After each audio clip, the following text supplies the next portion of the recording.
পিনোগ্রামে দামোদর নদীর পুরনো বাঁধ থেকে কিছুটা দূরে ছিল কলকাতাবাসী গৌরবদের দেশের বাড়ি। এবার গরমের ছুটিতে তার সাথে আরো 4 বন্ধু অয়ন, পল্টু, গৌতম, পিয়াস মিলে সেখানে বেড়াতে আসে। বাহ, জায়গাটা তো বেশ সুন্দর। তো হ্যাঁ, সত্যি খুব সুন্দর। আরে তোরা এখানে দাঁড়িয়ে পড়লি কেন? চল না চারিদিকটা ভালো করে ঘুরে দেখি। এই পিনোগ্রামের পুরনো বাঁধের ধার ঘেঁষেই ছিল এক ঘন জঙ্গল। সেখানে অন্ধকার নামলে অবাধেই ঘুরে বেড়াতো শিয়ালের দল, আর মাঝে মধ্যে বাঘেরও দেখা মিলত। বাঁধ পেরিয়ে ছিল এক শ্মশান, যেখানে সাধারণত গরিব মানুষেরাই পাশের জঙ্গল থেকে কাঠ এনে মরা পুড়িয়ে শেষকৃত্য সম্পন্ন করত। জায়গাটা খুবই নিরিবিলি, কেমন যেন গা ছমছম করছে। করবে না, পাশেই যে শ্মশান, যাকে বলে ভূতের বাসা। ঠিক তখনই সরসর করে কিসের যেন একটা আওয়াজ হয়। এই, ওটা কি ছিল রে? মনে হয় শিয়াল। আমাদের আওয়াজে ভয় পেয়ে সরে গেল। চল বাঁধের ওপারে যাই, শ্মশানটা ঘুরে আসি। এরপর তারা শ্মশানের দিকে যায়, কিন্তু বাঁধ পেরিয়ে একটা গাছের নিচে দাঁড়াতেই ও বাবা, কি বিপৎস দেখতে! আরে ওটা শিয়াল দেবতার মূর্তি। এখানে গাছের গোড়ায় গোড়ায় শিয়ালের বাসা।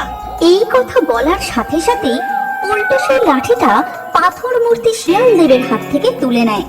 আর তখনই একটা এক চোখ কানা শিয়াল তাদের সামনে দিয়ে লাফিয়ে পাশের ঝোপে ঢুকে কোথায় যেন মিলিয়ে গেল।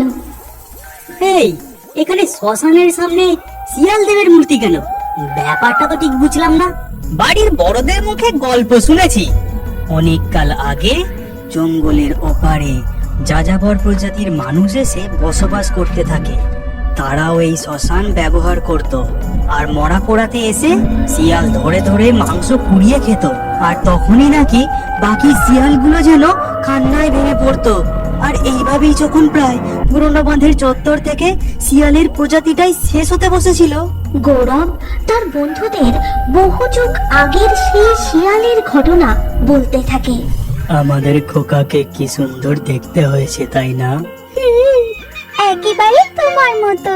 না না, তোমার মতোই সুন্দর। ঠিক তখনই একটা তীর এসে মা শিয়ালকে আহত করে।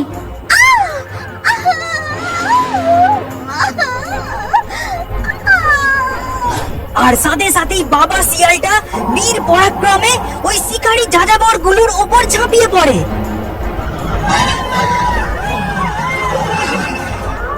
তাদের সব কটার মাংস তুলে নিয়ে আহত করে।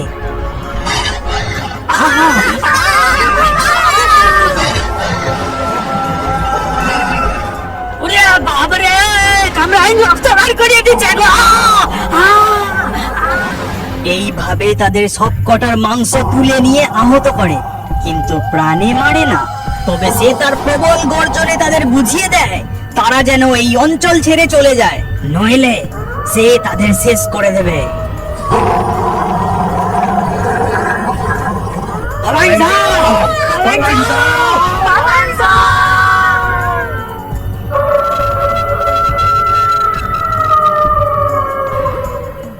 তারপর থেকে সেই শিয়ালটাই নাকি এখানকার রক্ষাকর্তা হয়ে ওঠে, আর এই পাথরের ওপর বসেই সে পাহারা দিত। ওই শিয়ালটাই নাকি মারা যাবার পর পাথর হয়ে গিয়ে দেবতার রূপ ধারণ করেছে, আর এখনো নাকি শিয়ালদের রক্ষা করে যাচ্ছে। এবার চল ওই দিকটা যাই।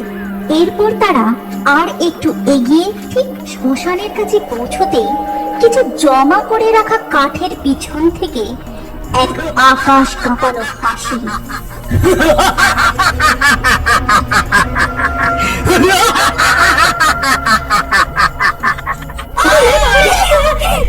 তোরা কে? এখানে কি চাই? আমরা কলকাতা থেকে এসেছি, চারিদিকটা ঘুরে দেখছি, কিন্তু তুমি কে? আমি সিদ্ধরাম মরাপুরাই। তখনই পল্টু চিৎকার করে বলে ওঠে, ওই দেখ, সেই কালো শিয়ালটা! ব্যাটা তখন খুব ভয় দেখিয়েছিল। এই কথা বলেই পল্টু একটা বড় মোটা কাঠের টুকরো তুলে নিয়ে শিয়ালটাকে ছুঁড়ে মারে। শিয়ালটাও একটা ব্যথা পাওয়ার শব্দ করে সেখান থেকে সরে যায়। এটা তুমি ঠিক করলে না। ওরা নিরীহ প্রাণী, ওকে অহেতুক আঘাত করলে কেন? চলে যাও এখান থেকে। তারপর তারা সেখান থেকে চলে আসে। আর আসার পথে এই গৌরব, ওগুলো কিসের গর্ত? আরে এইগুলোই তো শিয়ালের গর্ত। ওরা রাতে গর্ত থেকে বেরিয়ে গুগলি, শামুক এইসব খুঁজে খায়। দাঁড়া, একটা মজা দেখবি। এই কথা বলেই সে গাছের একটা লম্বা ডাল ভেঙে নিয়ে গর্তে খোঁচা দিতে থাকে। আর একটা শিয়াল সেই গর্ত থেকে বেরিয়ে ভয় পেয়ে শ্মশানের দিকে পালায়।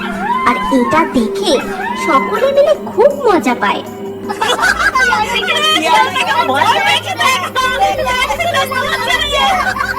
এরপর তারা গৌরবের সেই পুরনো বাড়িতে ফিরে আসে এবং রাতে খাওয়া দাওয়ার পর গল্প করতে করতে ঘুমোতে তাদের অনেক রাত হয়ে যায়। সবে মাত্র সকলের একটু তন্দ্রা ভাব এসেছে, ঠিক সেই সময় দরজায়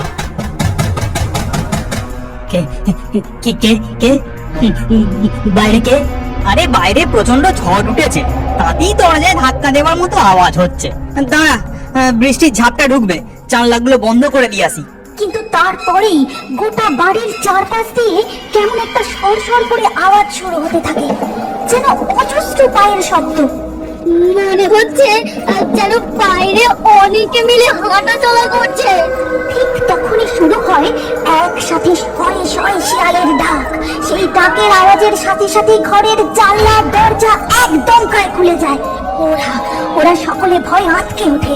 শিয়ালের চিৎকার আরো আরো আরো বেড়ে যায়।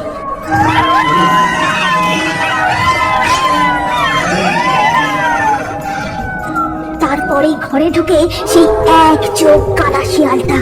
আর শিয়ালের সাথে সাথে ঘরে ঢুকে আরো একজন সিধু ডোম। সে ঘরে ঢুকেই টেবিলের পাশে রাখা শিয়াল দেবের লাঠিটা তুলে নেয়। তারপর লাঠিটা দিয়ে চার বন্ধুর দিকে ইশারা করতেই হঠাৎ সেই কানা শিয়ালটা পল্টুর উপর ঝাঁপিয়ে পড়ে। তখনই ওরা কোনো রকমে ঘর থেকে বেরিয়ে প্রাণপণে ছুটতে থাকে। পালা পল্টু, পল্টু, পল্টু পালা!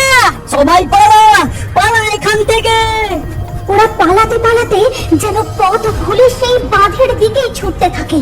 তারপর পা হড়কে একে একে নদীতে পড়ে তলিয়ে যায়। পরের দিন যখন তাদের জ্ঞান ফেরে, অর্থাৎ ঘুম ভাঙে, তারা দেখে যে তারা তাদের স্কুলের হোস্টেলের বেডে শুয়ে আছে। সবাই মনে মনে অবাক হলেও ভাবে বোধহয় স্বপ্ন দেখছিল। এরপর তারা একে অপরের মুখের দিকে তাকায়, কিন্তু এক অদ্ভুত আতঙ্কে কেউ কাউকে কিচ্ছু জিজ্ঞাসাও করতে পারে না।